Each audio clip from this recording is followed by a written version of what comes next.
Welcome to Math with Mrs. Cox. We are on Chapter 2, Lesson 2. I'm on page 91. Let's begin. The design with equal lateral triangles is shown. The triangle is divided into 4 equal sizes. The smaller triangles are shown. And each of the 4 triangles is divided into 4 equal size smaller triangles. Okay, pretty much what they're saying. Let's do this simple, guys. They are saying, if we have this to begin with, these 4 triangles, let's take one of these triangles and divide it into 4. Then let's take all of them and divide them into 4. They're just trying to show you how they get smaller and smaller and smaller, the triangles do, but they get 4 triangles in each one. So to see how there's 4, it needs to be that size. So now what they're doing is they want to show you the pattern. Here's the pattern. First there were 4, now there are 16. And what's the pattern? Well, they added 2 extra 2's to it on the factorization. So that's going to be our secret sauce for the next few problems.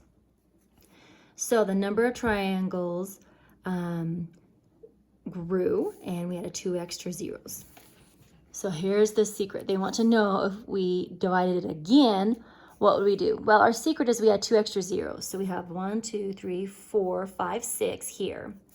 1, 2, 3, 4, 5, 6. Then we add 2 extra 2's to the prime factorization.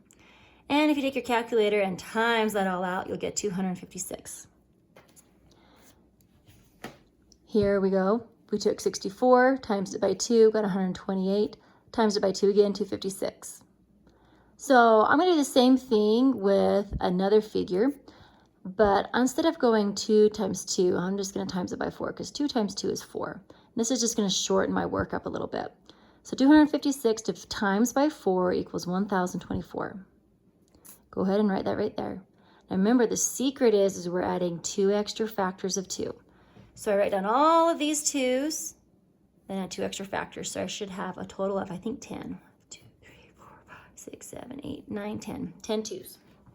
Go ahead and push pause and get that wrote. Join me on page 92 when you're done. Okay, this one was fun. It took me a couple of times figuring this one out. Okay, this is the reason why you really don't want to let rabbits just run around and be crazy. The population of rabbits triple every month. The population starts with 2 rabbits. How many rabbits are there after 3 months? So it triples. So you start with 2 rabbits. The first month it triples. So 2 times 3 equals 6 rabbits now. Then you take that number down here, 6 times 3. If it triples, by the end of that month, you're going to have 18 rabbits. Then 18 is going to triple again to give you 54. So at the end of 3 months, you will have 54 rabbits. Okay, next story. This one's kind of crazy too. This one took me a little bit to figure out. You have to remember that this means 3, even though it's in word form. 3 friends create 4 bags of starter dough.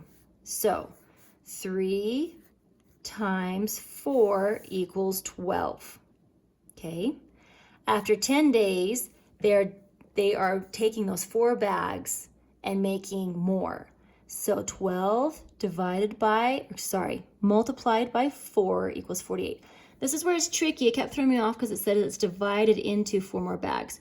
But what they're really doing is that the bread has grown so much, they have to take it out and put it into more bags. So that's why they're saying divided, but not really dividing it. They're timesing it or adding it to other bags. So you have 48 bags after the first 10 days. Then what you do, they want to know how many days have passed before 192 bags of dough are created. So if I times this 48 by 4 again, it's 192.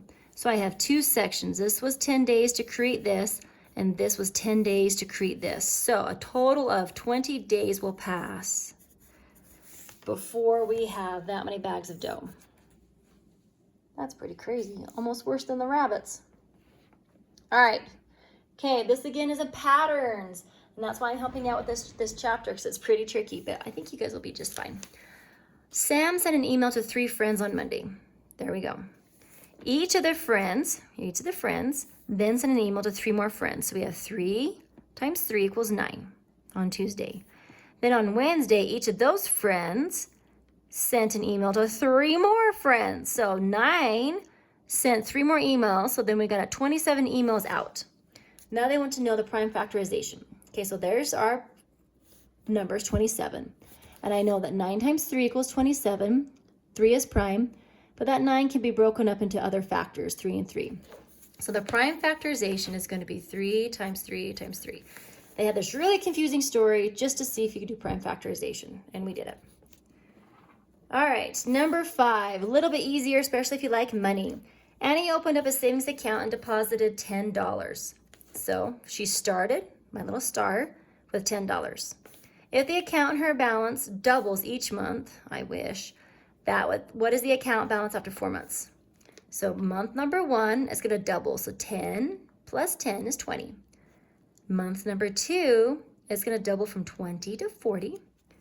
Month number 3, that 40 is going to double to 80. And month 4, that amount's going to double to $160. I wish my bank account will grow like that. I like to buy too much chocolate. All right, number 6. This one was fun. I had to do a visual. Okay, so we take a piece of paper.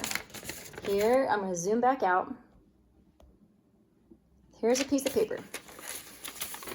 Okay, you have to fold it 3 times. 1, 2, 3. You with me? That's the instructions. Fold the paper 3 times. Then punch 3 holes in the paper.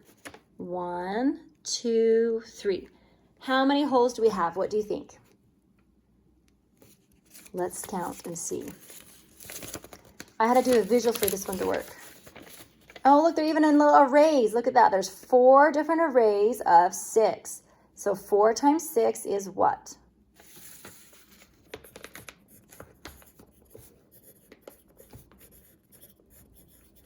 There's a couple of different ways I tried to figure that out, but it wasn't until I actually folded it, 1, 2, and 3, and then punched 3 holes that I saw that there were 24 holes in that paper. All right, friends, go ahead and tear this out and turn it in. Thank you for your time.